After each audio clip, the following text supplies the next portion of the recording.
made from the heart. And I left out, I apologize, Ruth Williams, who is Deputy Chief Information Officer. So we emailed you a list of priorities, but before we do, I'd like to give an opportunity for our board president, if you'd like to do any welcome or opening remarks. Can't hear too much. Let's see. It's a She little cut bit out at the end. fading away. Can you hear me now? Yes. I think Dr. Garcia just started getting away from her microphone. It was the burrito or something. Anyway, just want to say good morning. Thank you all so much for joining us on this cold and early day, but at least we didn't have to make you go outside or anything. And just so appreciate the work you are doing and the work you will do. We know this will be a challenging session, a challenging year. There's a lot of tough decisions to be made. Of course, I think all of us here probably feel that kids in public schools are a big priority and foundational to everything that this state is doing and needs to do. And we know in part just by showing up that you all are on the same page. So we appreciate your time and energy and attention. And thank you so much for joining us. Dr. Garcia, you're still muted. I know you started to talk there. Thank you. Board Member Bose, was there anything you would like to make any open remarks before we get going? Just, I would like to say good morning to everyone, and I apologize also that my video is not, I'm on a school hotspot right now, so not fully functioning this morning, but thank you very much for everyone joining us this morning, and I look forward to the information shared. Thank you. So I'd like to open by just saying, of course, thank you for your service. Now more than ever, I just can't imagine being an elected official and all of the pressures that you are feeling and the sort of whiplash trajectory, right, that we've been on in terms of the economic forecast for our state. Everyone is hurting and everyone is looking to you for solutions. And so we understand that, you know, you can't meet the needs of everyone and meet all their priorities. We understand that. And we also recognize that you understand that our job is to advocate for public education. And then of course, first and foremost, and secondly, for the Santa Fe Public Schools, right? And so we appreciate you. We recognize the tough decisions that you have to make. And we always welcome you anytime that you want to meet with us. We're always available to answer any questions that you may have throughout the session. Linda Siegel can get to us via text if should you have any need for information that we can support you. We're here to serve you as well. I think we have a great partnership in what we have done over the last several years. And so what I think to have best use of our time is I'd like to just go over these, if you would take notes along the way. And then we can spend the last part in dialogue. Will that make sense and work for you? Because I'm just a little worried that if we get to say the 3 bullets and we're so involved in conversation, we won't get to the rest. Do you want to give me a thumbs up or thumbs down if that works for folks? Great. Okay, thank you. So first and foremost, we would like to see no cuts to public education, of course, right? That is critical. We're having a tough time as it is, and that would be devastating to us. We know that the second bullet is aspirational, but we feel an obligation to put it out there, and that's to hold education harmless this for the next fiscal year, maintaining the funding for the number of based on pandemic student counts. And that's important for a number of reasons. We know that there are 12,000 students statewide that we don't know where they are, right? Whether they've moved out of state temporarily, moved out of the country temporarily, uh, have living conditions that such that we cannot connect with them or find them. And these students should materialize what is usually set aside in the SEG would not be there. I mean, it would be very, very difficult. Also, the challenges that we have faced in terms of expenditure and cuts that we've made, just to balance, just to give you a sense, last year with the new money, to balance our budget, we cut $9.2 million. $9.2 million. And we cut probably, I don't know, 10 positions, 12 positions from the district level. Everyone is taking on more duties. And with the pandemic, it's really been tough. So that would really give us all an opportunity to breathe, to recalibrate post-pandemic. The next one is to restore the credit from the CARES Act funding. While the CARES Act money was there, the credit taken really hurt. And we lost $1.2 million that was taken in the operational credit. Now I know that's going to be restored, but could the credit, at least that's what I was told by David Abbey, that the way they built the budget, you know, that will go back in the base, okay? But if that 44 million or whatnot, that I think that was a number, 47 million, Linda, or you all probably know exactly what it was that the state took the credit on that CARES Act. It was intended to help us with these additional expenses. And one example of that is food services. We're only reimbursed by the federal government for meals served. We were told to keep these people employed last year. Just last year alone, that cost us $600,000 from March. From now to the projected time of December 31st, about $1.2 million. We're going to have to RIF employees to be able to balance. And it's been devastating. Had we had that CARES Act money, that would have made a huge difference. Legislative allocation to account for losses suffered by student nutrition. You can see there the notes. I said 600, it was 400 for last year, 1.2 million to date. That would go to 2.4 million if we kept everybody on staff. For whatever reasons, people are not participating, even though we're driving out into communities to drop off food. We're even dropping off warm meals that can be microwaved and heated. So they're not just being given peanut butter and jelly sandwiches. You know, I inquired about that. But for whatever reason, maybe families are afraid to go out and have their kids pick up food. But we have those costs for those employees. So either helping us with the student nutrition portion or restoring the CARES Act cut would be so helpful. I know this is truly aspirational, but I always have to say this because we promise our teachers and that we will advocate for increased compensation.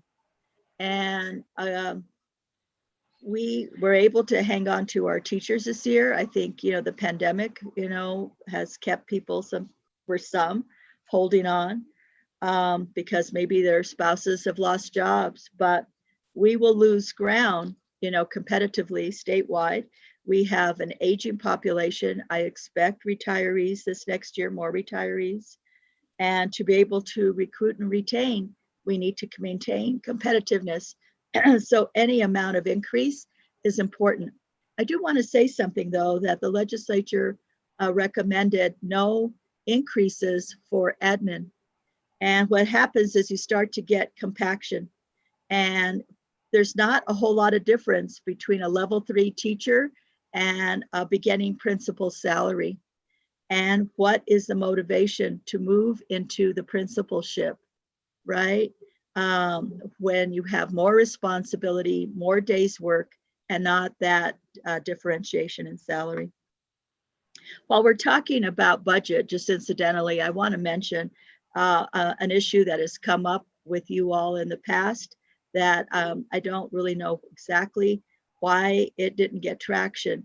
And that was a moratorium on new charters. And I really would recommend a short-term moratorium, only because of every time we create, you're basically creating another district, which then pulls more from the pie, right?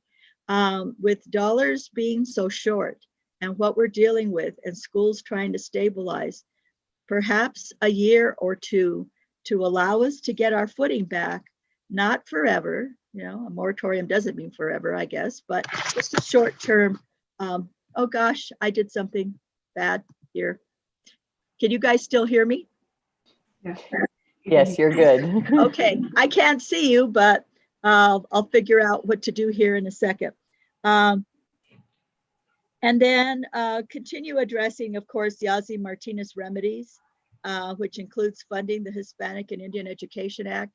It's my understanding that there will be some recommendations in looking at the Indian Education, the Hispanic Education Act. It's been about 10 years or more since we passed that. Of course, the investment in teacher recruitment and retention, that's really tied to the salaries. We oppose any new unfunded mandates and also previous unfunded mandates. Adjustments to the 2019 diabetes bill to include funding also for home visits for attendance for the Student Success Act. I'm going to go very quickly through the capital priorities.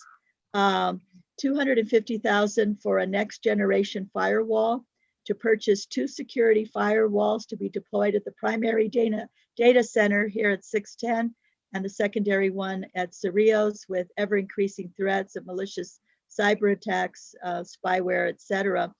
I think you're all familiar with what happened in Las Cruces. There's a whole laundry list of what that would do and why that's important.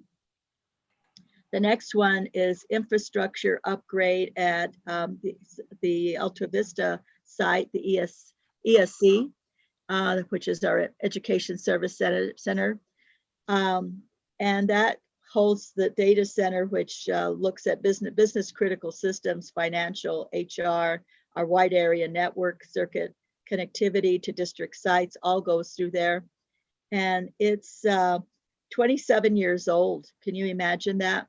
So $350,000 to upgrade that, and then $398,000 to upgrade the B.F. Young Center, which also has very old equipment. We depend on stable, high-speed broadband to deliver services, and the ETN funds cannot be used to upgrade that site. And then some other choices for you: outdoor learning covered structures to provide alternative for indoor classrooms. I think these are useful even post-pandemic. $250,000 in the breakdown there for the 5 sites that were identified at $50,000 each. And then HVAC upgrades to meet better COVID air quality, but just generally speaking, improving air quality, that's important for student health. Carlos Gilbert, $150,000, and Capitol High School Science Wing replacement of old units for $200,000. So there's a list of capital outlay projects for your consideration. And at this point, I'm going to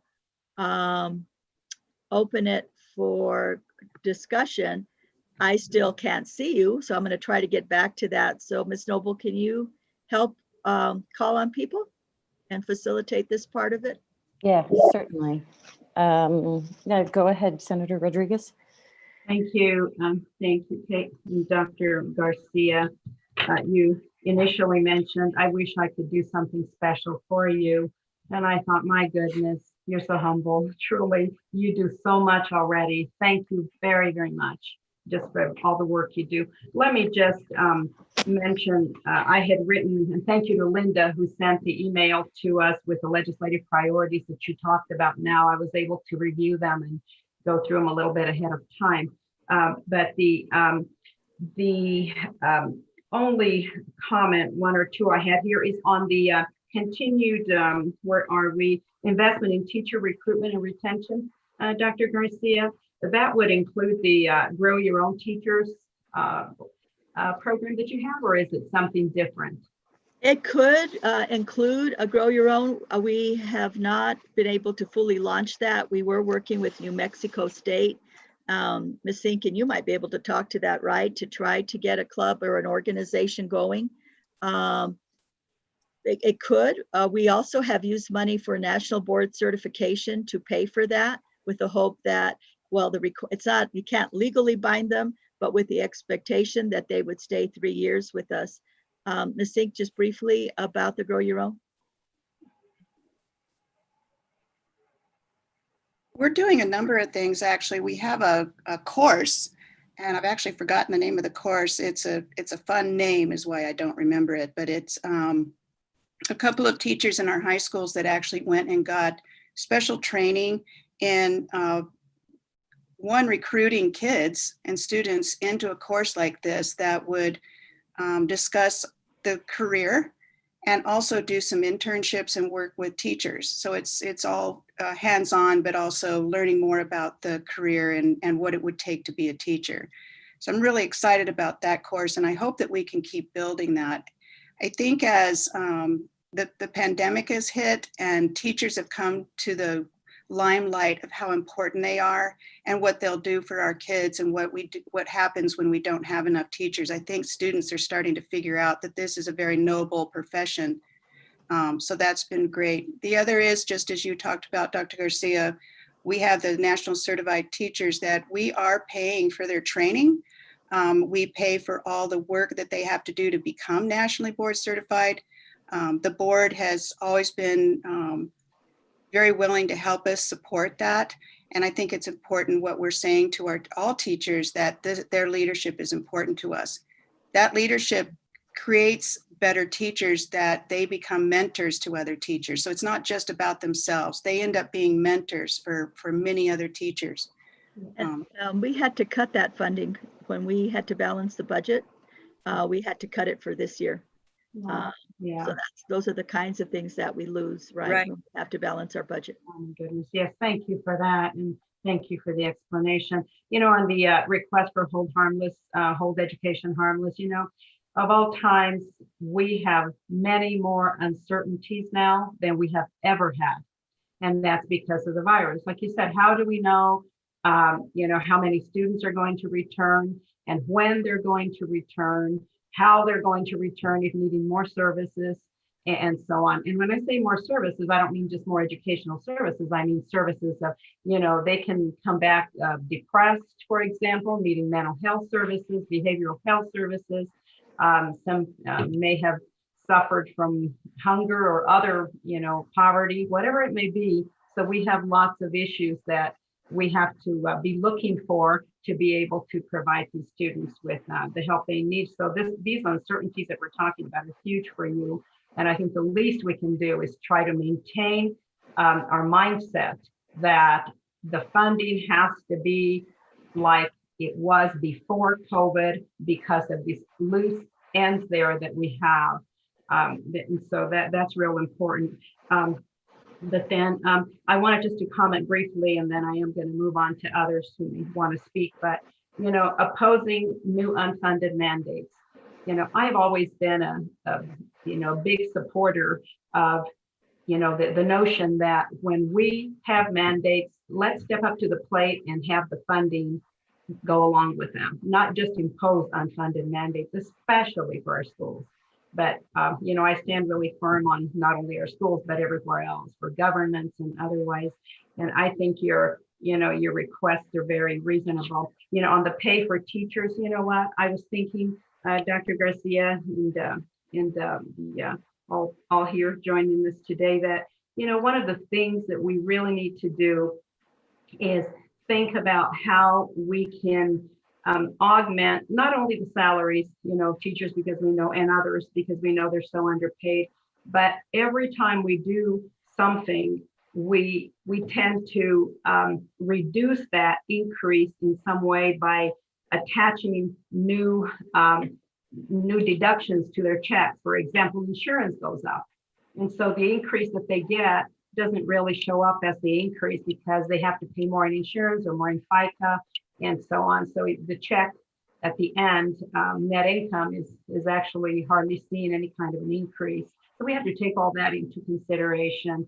But thank you for that. And then I know that on your nutrition, the student nutrition that you, from your department, the losses that you took, I think the total is 1.6 million on that one, Dr. Garcia, because you're looking at 400,000 for the year 1920 and 1.2 million for through this year through December 31st. Yeah.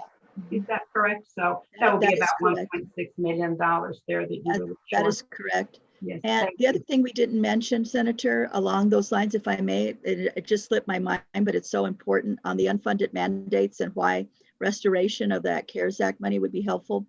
Yeah. And we recognize that we all have to help, but we've taken on, I believe, a lot of responsibility that DOH really had under their purview. We're having to do the contact tracing. And I have people working on weekends in the evening doing this. And it's become exhausting rather. It's expensive. And I recognize that DOH is understaffed, but as the cases are just popcorning like crazy, right? And it may not be, it's 9 times out of 10, probably, I should say, 1 time out of 100, it's maybe something that's been caught at school, but for the most part, the contact tracing has shown us that they're acquiring it out in the community. Yet, can you imagine all of the people that we have to follow up with to tell them to quarantine, to go get a test, that aren't even our employees, right? As we start trying to reach out and do the contact tracing, it really becomes unbelievable. And so that's another reason why we would like to see some of this funding restored. Yes, thank you. I didn't know you were doing contact tracing also. That's really too much. But then you think about those that do the tracing themselves, they are also in jeopardy. And so we have to have more equipment and more safety precautions there too. So my goodness, but quickly, I'll go on just to talk about the capital outlay. And I figured it probably would be about 1.6 million total that you're requesting in capital outlay. I added the numbers that you gave us, Dr. Garcia. And you know what? A lot of these things that you're requesting, truly, are very old. Not only, as you mentioned, some of these are 27 years old, like for example, the upgrades to the Educational Service Center, since you're really the hub for this data distribution. And so being that old, it's absolutely imperative that we do replace them. I wondered if on the outdoor learning covered structures and on the air conditioning and the upgrades, if we would be able to use some CARES Act funding for that. I don't know, but I just thought as I looked at them, that may be a possibility that we may be able to do something like that if we have it. I'm looking for ways that we can leverage, what we have and yet have it and make sure that it's legitimately, put into that category so that we can qualify and be eligible to use it there. So anyway, and on the upgrades to your computer system and your IT, I was looking at each one of those reasons why you indicated very nicely why you need it. But you know what, even one of them I saw on there, for that alone, you really need to have this done. Because look at the one, for example, to protect in real time against known and unknown threats embedded in applications. Well, we know that these things called key logs, to some of you that may be involved in IT, these key logs are the ones that these hackers cyber attacks are getting into. They implant certain things on your applications, and from there on, they capture every keystroke that you make. So they can get your passwords, they can get your personal information, and it's actually like a recorder inside your computer, but it's digital. And so that we can't have any loopholes in there that have to be, that they're possible to be hacked for this information. So I'll stop there, but your requests are reasonable, Dr. Garcia, and let's just hope, with the funding situation the way it is, we are going to have a very challenging session. But you know what, as always, whether it's now or before, as always, it comes to priorities.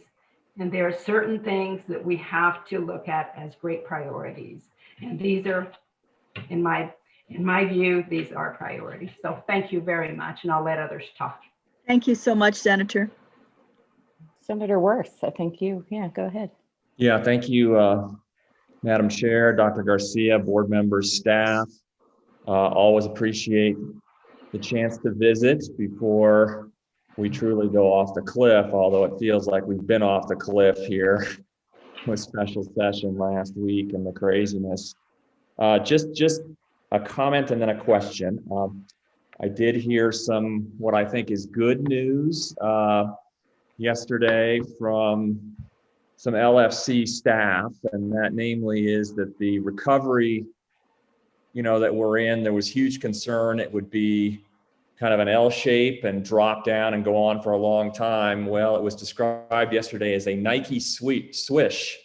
So it didn't drop as big as we thought. And, that means that we really may be looking at a bridge instead of another recessionary period. And I think we've got an LFC meeting and a new revenue estimate coming out that will answer many of the issues you've brought up and kind of give direction. And so I'm encouraged by that.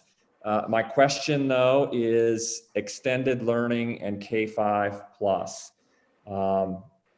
There's a huge amount of money that was part of our 2019 moonshot for that didn't get used and has been held in, I think it's a reserve account. I'm hearing more and more districts are going that direction. Actually, yesterday I heard Los Alamos may be going that direction. And I'm just curious where Santa Fe Public Schools is on extended learning and K-5 plus. And I know there's been challenges with the union and concern about the extra work, but I'm just curious kind of where the district is on that. Thank you. Yes, Senator. I was going to say members of the committee, right? Just programmed somehow. All right. But, and I'm going to ask my team to help me because we don't have Ms. Rael with us today, but we have extended learning, I believe, in 20 schools going on right now. Does that sound about right, team? Yes, I think so. Yes. And so we did apply for extended learning, and we are participating in that program. We did not apply for K-5 plus to start at the beginning of this school year. We had so much going on. Our calendar, what we were trying to do with our, well, I shouldn't say our seniors, but finishing up extended learning, right? And the way our calendar started, we just couldn't make it work, right, Linda? I was trying to think.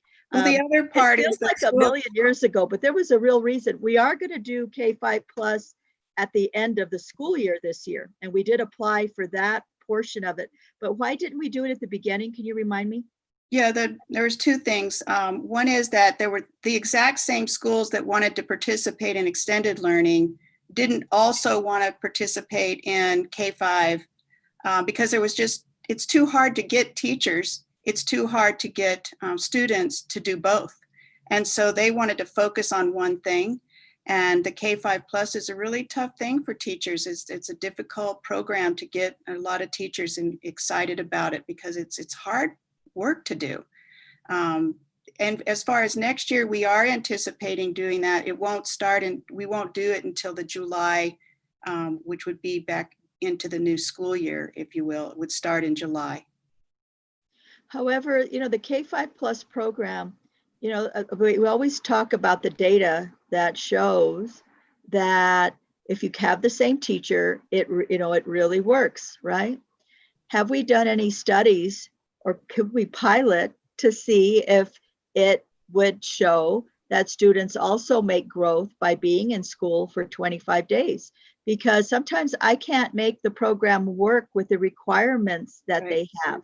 I have been able to recruit people to do it, but they don't want to change schools so that they can be with that. And then you have to have certain number of grades. I know that there has been a little more flexibility, but it would be great to, if they would set aside a limited amount of money where districts could apply for a pilot so that we can collect some data to see if just additional time makes a difference in increasing, because I don't know where the comparative data is on that. Haven't seen it. And so do you think if they added the flexibility, sounds to me like Santa Fe Public Schools would be able to take advantage of that program to an extent they're not currently? To the extent we're not currently. Now, to what extent, I don't know, because what's been fascinating is that teachers really don't want to work those additional days. They use that time for planning, for regrouping, catching their breath. And interestingly enough, a lot of our families have communicated with us that they're not interested in participating. They want their children to do other kinds of things during the summer. And there are, while we try to make it exploratory and more hands-on, there is a very strong accountability that you're going to really focus on those standards, right? And do skill gaps and whatnot. And parents sometimes feel like their kids need other experiences. And both President Noble and Ms. Bozay, Board Member Bozay, have children in the schools, and you have your contemporaries that have kids in the schools. And I don't know if you want to comment on that at all.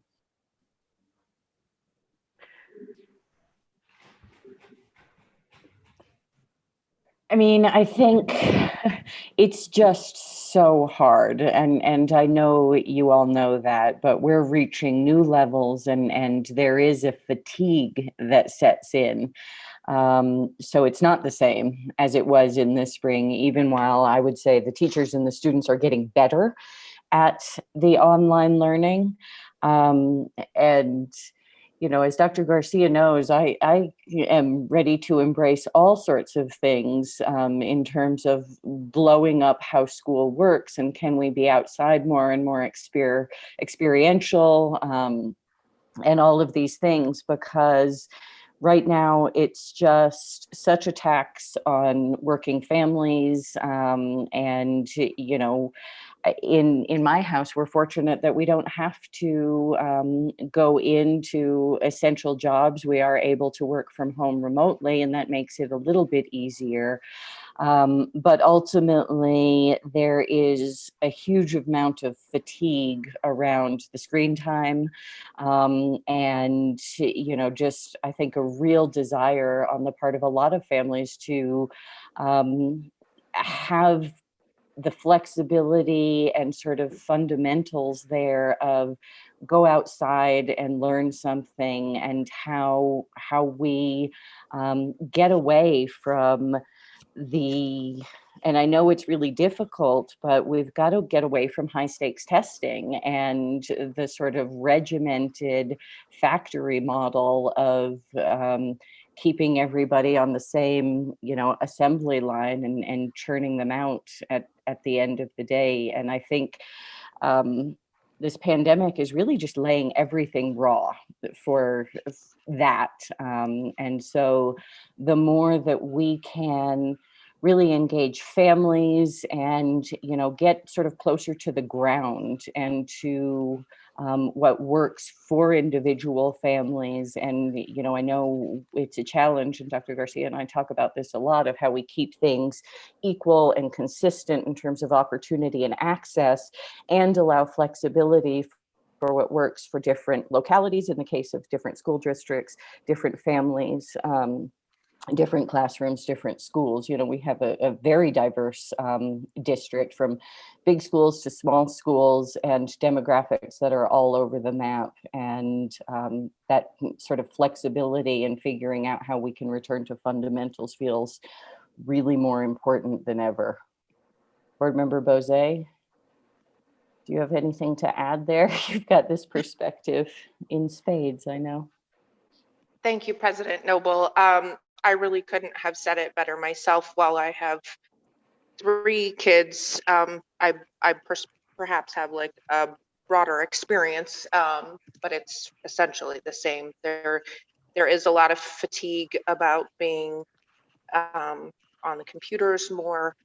They did, my 3 children, oh, it was just my 2 children at the end of the year, did participate in the June program that was offered this year.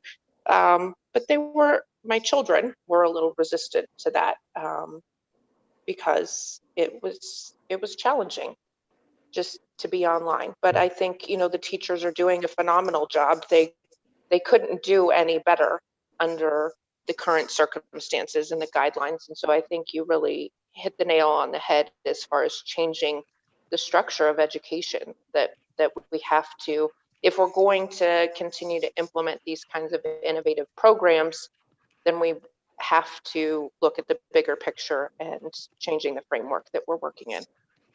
Thank you.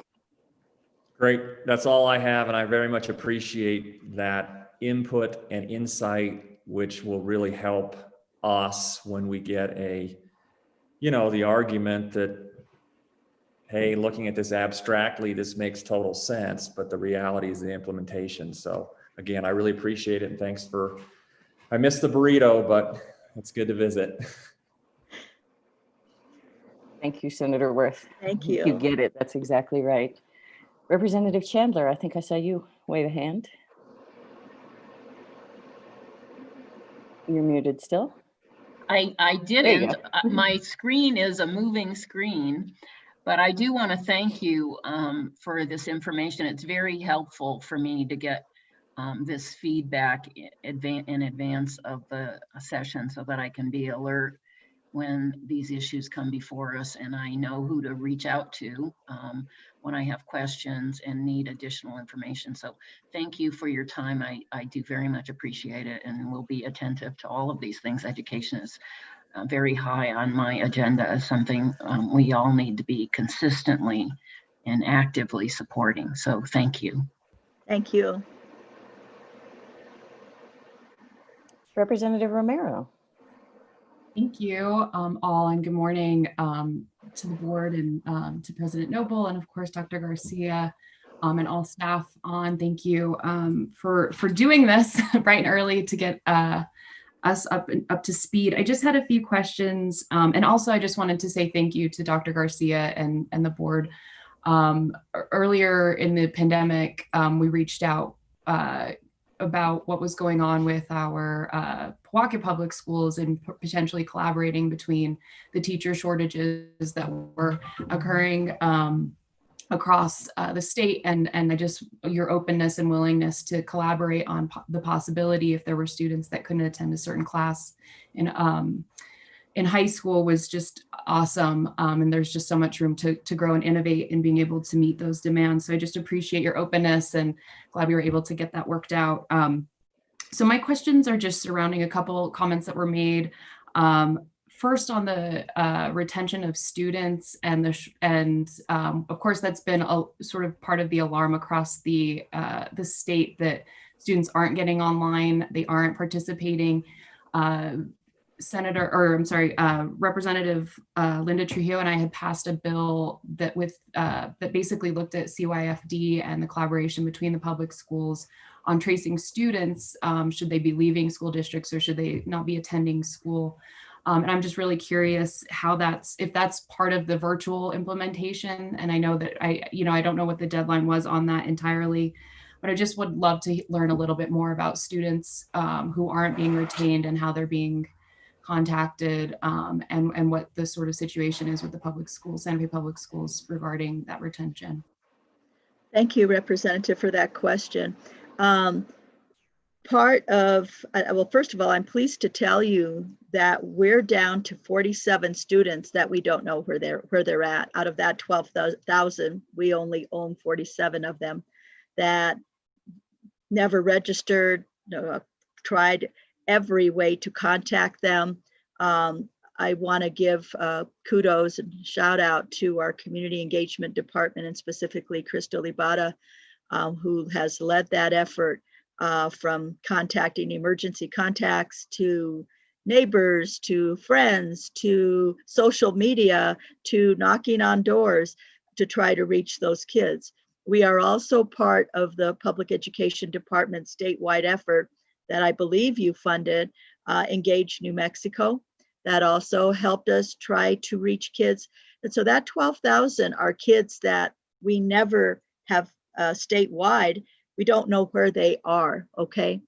That's a little bit different about kids who did enroll that then you don't always are able to engage with, or sporadic engagement, or that don't have good bandwidth, just like some of you can't be on camera right now. Can you imagine how difficult that will be for some students?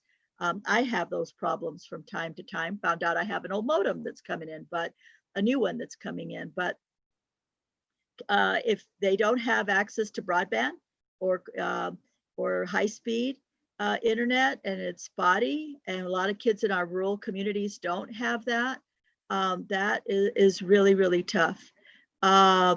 Also, you could have no access to the internet, but we say, okay, we're going to get you a hotspot, which we have done. I can't tell you I don't have it, but I know at least 300 kids have received hotspots, and they don't work if you don't have good cell service. So we have areas in our community where cell service is spotty and a hotspot won't help you.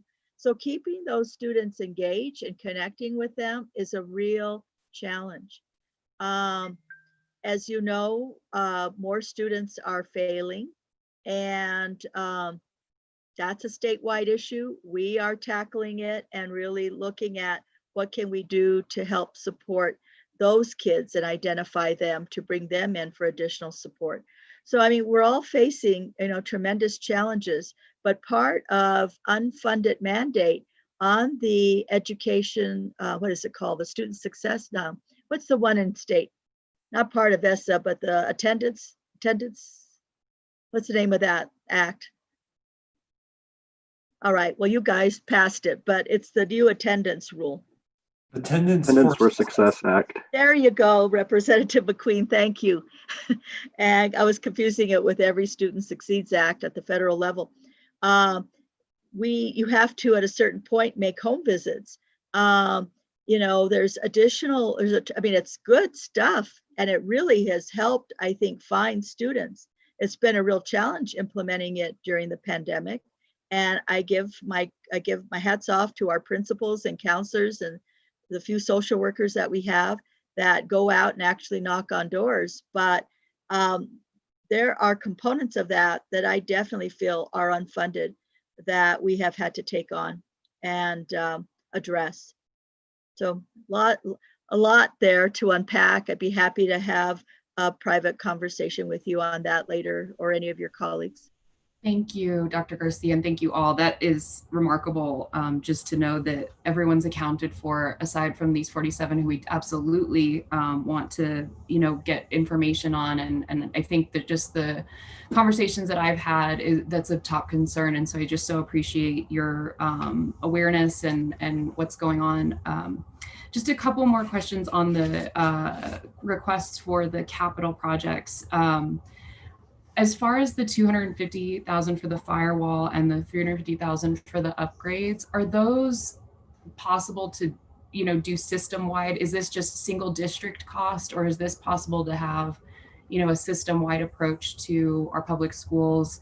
Is that investment able to be, implemented statewide? Can you give me a little bit about the infrastructure needed for that? I think I'm having difficulty understanding your question. I don't think it's a statewide solution, because every district has their own unique needs around technological infrastructure. We are fortunate that we have the educational technology note that helps us for children. We're way ahead of the game in terms of providing them, devices and teacher smart boards and that sort of thing. But in turn, we can't fund out of the EdTech note these district-wide infrastructure needs. But I don't think there's a statewide solution to help this. It is unique to each individual public entity. Thank you for that, Doctor. Yeah, I'm just really curious. I'm in law school right now, and we had a ransomware attack that was likely in the millions of dollars of problem based on the architecture and, like you said, the uniqueness surrounding that. And so when we're looking at preventative measures, if there are possibilities for us to put this into a budget, seeing that this could be a great cost to our schools, given all of the conversation that we've had. But also, and I don't know if we are limited on CARES Act funds for something like this, being that it is technology based and safety based as well. So I'm really would try to push the envelope on trying to get that actually into the budget. I don't know if there's a possibility for it, but I'd be interested in speaking with LFC about looking at that, because it is such a top priority and making sure that we maintain those systems. When we went down in the summer, I mean, we lost years and years and years of data, of exams, of research, et cetera. So it was detrimental to the entire enterprise of education. So anything that we can do to prevent that, I think, is a cost saved in the long term. So would be willing to have that conversation with LFC about building that in. Thank you. And thank you all for your willingness to participate today. Yeah, I think, creative solutions are welcomed, and I'm sure that you all will think of things that we haven't thought of as a way to fund this need. Dr. Garcia, this is Rep. Tara Lujan. Hi. Hi, I'm sorry. I do have my hand up in the chat in the other way of raising our hands. And I want to say, first of all, thank you for putting together a really well crafted information piece on your priorities. It looks really good to me. But before I ask any questions or get into conversations, I just want to pay respect to a teacher we lost here in Santa Fe County in in our schools, a beloved teacher. Her name was Laura Escalante from Pawtucket. Yeah, and yes. I just want to. I'm a St. Catherine's alumni, and so she went to St. I get a little choked up. I'm sorry. She went to St. No, it's very touching. We shared both articles with all staff. Yes. Yeah. So she passed away because of due to COVID, and just one of our really talented, innovative teachers who taught Tila and Spanish in the schools there in Milwaukee, and I just want to remember her. I was very touched by her and what she did for her community and for our school. So I just wanted to remember her today. Thank you for doing that. Yeah. And I just also want to touch on what Representative Romero was talking about with the cybersecurity. I really commend you in putting that into your priority. As we learned earlier during the interim committees, the risk of kids, our students right now being home and being on devices and everything, and the vulnerability for trafficking and threats of that nature have doubled. And I've talked to your data specialists here in Santa Fe Public Schools and asked about how everything is, and quite aware that we need these upgrades. And I really glad you put it in there. And I'd like to maybe talk with Representative Romero and her what she wants to do, and talk with LFC to see if we can get funding, into the budget more statewide, because as we know, the entire state, all of our students are under this kind of threat. But for the upgrades and everything else, I'm glad you put it in there, and I learned a lot. So I want to commend your administration and everyone working there with the Santa Fe Public Schools. Very informative, very willing to give out information and to talk to us. But I wanted to ask about the HVAC portion on your list, and wondering why you chose Carlos Gilbert Elementary School. Is that because the building's just so old? I believe so. Okay. I believe so, Representative, but Mr. Romero, is that correct? Well, some of that has to do with the age of the systems, as in the case with the other selection, but in this particular case, the downstairs wasn't able to get the same kind of air quality as upstairs, and it needs some physical improvements to make that happen. That's good. So did you do like a, kind of an investigative piece in all of our schools to take those measurements, or how did you, I'm just wondering how you made the decisions. Thank you. We've been working very diligently to improve air quality throughout the district, and our project managers are very intimately aware of what the conditions are in each of the schools. So when we made the ask, we asked which schools would be the most in need of improved air quality that we could request. So these were the schools that came to the top of the list. Of course, we have other funding that we continually work to improve that, but these two came to the top of the list. And I really appreciate it. I know it's just like the very tip of the, you're touching on this, and there's so much more we need to do and so much we need to address. And I just want to commend you in being thoughtful with your plan here, and, whatever we can do and work towards helping, I'm glad that you're putting this all together.